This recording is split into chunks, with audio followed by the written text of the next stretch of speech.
Welcome back to CEEN Caribbean News. It's now time for In-Depth. Leaders from around the world are now gathered in Paris, France to discuss the topic of climate change. The occasion is the United Nations Conference on Climate Change, or the Conference of the Parties, now in its 21st year and otherwise referred to as COP21. This year, the conference aims to result in a binding agreement among 150 world leaders in attendance to help slow the pace of climate change. This agreement is for a commitment to reduce greenhouse gas emissions. While these discussions ensue on the other side of the globe, climate change is of great concern in the region. Right now, we discuss how much of an impact climate change is having on the region, as well as what we need to do to address that, with climatologist Dale Destin from Antigua and Barbuda. Welcome to In-Depth, Mr. Destin. Hello, Mr. Destin. Hi. Now, the term climate change has been bandied about globally for years now, but are we feeling the effects on this side of the world? Well, you know, Candice, it is very difficult to point to any particular event and say that it's climate change. The science of detection and attribution is still fairly young in that area. But we know a few things are happening. We know, for example, that sea levels are rising, and that is due to global warming. And we live in a part of the world where we live on islands, and so that will present a major challenge for us. We also see and know that climate change will result in extreme weather events, and we have seen some of those taking place across our region. As to whether or not they are wholly or partly as a result of climate change, that is still to be confirmed definitively. But clearly we see signs that are consistent with what we expect climate change to do to our region. Now, is it practical that we'll be able to do anything about the tides of climate change? Well, what is happening in Paris over the next 10, 11 days or so is our best hope of having mitigation actions to climate change. We are left at the whims of many of the developed countries to put measures in place to limit greenhouse gases, which are the main cause of global warming and climate change.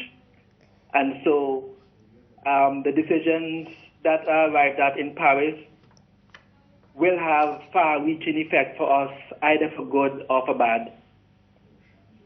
Now, 150 world leaders are in Paris trying to concretize an agreement to reduce greenhouse gas emissions. Have you any idea about the proposals that might be contained in that agreement?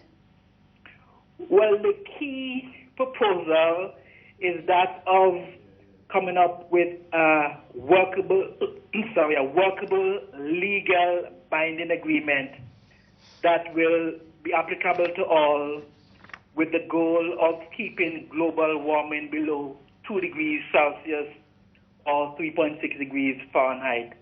So that is the main aim. There are other parameters of the deal that has to be worked out, such as the funding aspect of it. Money is going to be required, especially by the developing countries, to put mitigating and adaptive strategies in place. There's also the issue of the contributions that each countries are required to make towards the effort of keeping global warming below 2 degrees Celsius. Thus far, the contributions are not amounting to the amount that is required to keep the temperature below 2 degrees. At this time, with all that has been pledged, we could still see our global temperature rising to as high as 4 degrees Celsius, which is not what we want it to be. And what year would we be in by the time it gets to 4 degrees?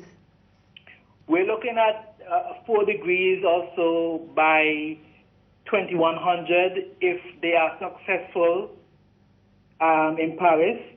If they're not successful in Paris, then the temperatures could go much north of the 4 degrees. Wow. Now, this is the 21st meeting of the United Nations Climate Change Conference. Have the recommendations born out of each year been implemented up to this point, or is it just all fancy paper talk?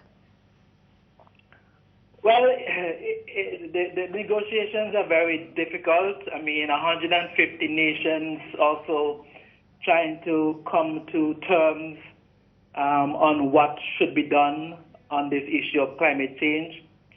There are very pressing national issues at stake. There are those developing countries that would be pointing to the developed countries saying that they need time to develop, because if they are to implement measures to reduce emissions, then it could have a very negative impact on their people and economy. So a lot of things have been agreed upon. Some have been implemented. Unfortunately, the bottom line has not changed, in that the agreements have not yet caused that bend in the temperature that we are looking forward to. Now, it's been purported that small island developing states are more impacted by climate change rather than their larger counterparts. Is there any merit to that argument? Yes, there is merit to that. It is easily seen in that the extreme weather events, when they impact small islands, they have devastating impacts on our GDP. If you were to think about what would have happened in Grenada a few years ago with Ivan, what happened this year with Erica impacting Dominica, where they would have been easily set back conservatively 10 years, as compared to large islands, larger countries where they have more funding, more capital, the impact of climate change, they can easily bounce back from. So it's a case of the bigger developed countries having more resources as compared to the smaller developing states.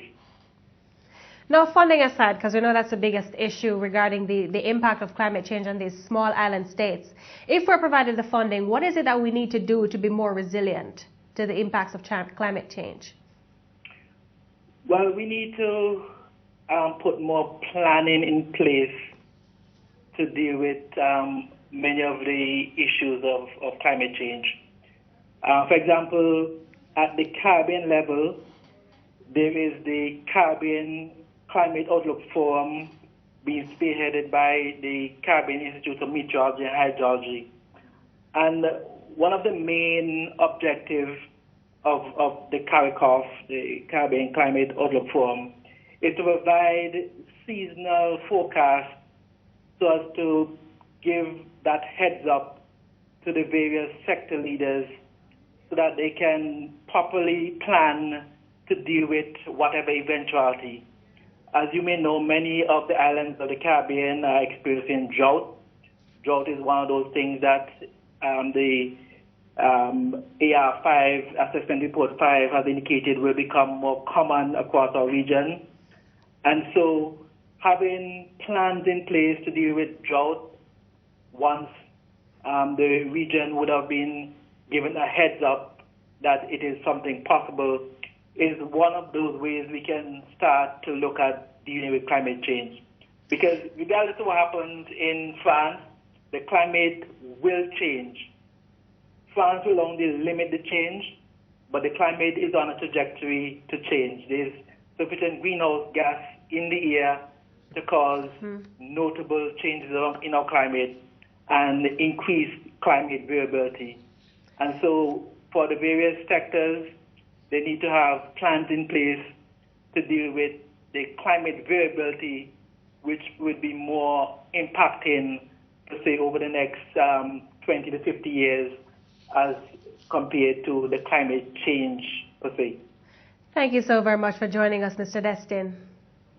Thank you for having me, and have a good night. You too.